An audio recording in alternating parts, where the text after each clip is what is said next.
श्री स्वामी चरित्र सारामृत अध्याय 13वा। श्री विष्णू बळवंत थोरात विरचित श्री स्वामी चरित्र सारामृत ग्रंथाचा मराठीमध्ये अनुवाद प्रस्तुत करताना मी ग्रंथलेखक श्री विष्णू बळवंत थोरात यांचे वंदन करते। श्री गणेशाय नमः, श्री सरस्वती नमः, श्री वासुदेवाय नमः, कुलदेवताय नमः, स्वामी समर्थाय नमः। श्री स्वामी चरित्र सारामृत या पूर्ण ग्रंथात श्री बाळप्पा यांच्या व्यक्तिमत्वाचा फार मोठा प्रभाव दिसून येतो। बाळप्पा श्री स्वामी महाराजांच्या सेवेत मनापासून लीन होऊन गेलेत, पण त्यांच्या वाढत्या प्रभावामुळे महाराजांच्या सेवेकरत मात्र इतर सेवेकरी खूप नाराज होऊ लागले। त्यातल्या त्यात श्री श्रीपाद भटांनी मात्र आपली हद्दच सोडली। त्यांनी त्यांच्या विरोधात अनेक कट कारस्थाने सुरू केली। त्यांचा एकमात्र उद्देश हाच होता की कोणत्याही परिस्थितीत बाळप्पा श्री स्वामी महाराजांच्या दरबारातून हटल्या गेले पाहिजेत। पण बाळप्पा तेथे निस्वार्थी भावनेने सेवा करत होते। बाळप्पा अगोदरपासून आपला व्यवसाय व आपला संसार करीत असल्याने त्यांना तेथे कोणतीही कामे करण्यास काही संकोच वाटत नव्हता। परंतु श्रीपाद भट व त्यांच्या प्रभावातील इतर सेवेकरी बाळप्पा यांना अनेक प्रकारची वायफळ कामे सांगून त्यांना परेशान करीत होते। पण श्री बाळप्पा हे आपल्या खंबीर मनाने सर्व काही सहन करीत होते। त्यांनी आपले मनोबळ कधी कमी होऊ दिले नाही। एकदा श्री स्वामी समर्थ महाराज आपल्या सेवेकऱ्यांसोबत बसले असताना बाळप्पा यांना म्हणाले की निर्लज्जेचा सानिध्य गुरव।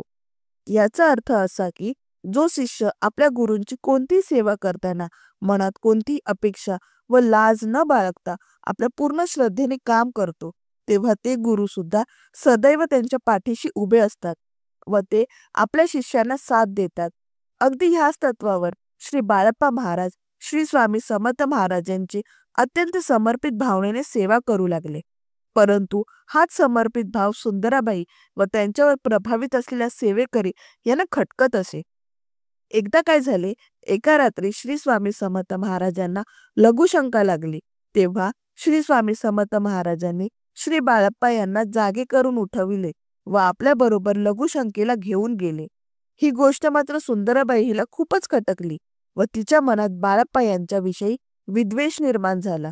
तिला असं वाटलं की हा व्यक्ती कोण कुठून आला व आमच्यावर वर्चस्व गाजवू लागला, कानामागून आला आणि तिखट झाला। एकदा स्वामी समर्थ महाराजांच्या एका भक्ताने त्यांना चंद्रहार अर्पण केला। तेव्हा तो हार पुढे येणाऱ्या सणाच्या दिवशी आपण घालावा असा विचार अक्कलकोटेतील राणीसाहेबांच्या मनात आला। तेव्हा तो चंद्रहार आणण्यासाठी राणीसाहेबांनी त्यांच्या एका शिपायाला बाळप्पा यांच्याकडे पाठविले। त्यामुळे बाळप्पा यांनी सांगितले की तो हार तर चोळप्पा यांच्या जबाबदारीवर आहे असे सांगून तो हार राणीसाहेबास देण्यास नकार दिला व पुढे असेही सांगितले की चोळप्पा यावेळी मठात राहत नाही, त्यामुळे ती जबाबदारी माझी नाही आहे असेही सांगून त्यावर आपली असमर्थता प्रकटवली। जेव्हा तो चंद्रहार मागण्यासाठी शिपाई चोळप्पा यांच्याकडे गेले, तेव्हा तो हार बाळप्पा यांच्याकडे आहे असे चोळप्पा यांनी त्या शिपायाला सांगितले। मठात अशा प्रकारची होत असलेली टाळाटाळ पाहून शिपायाने मठात घडलेला हा सर्व प्रकार राणीसाहेबांना सांगितला।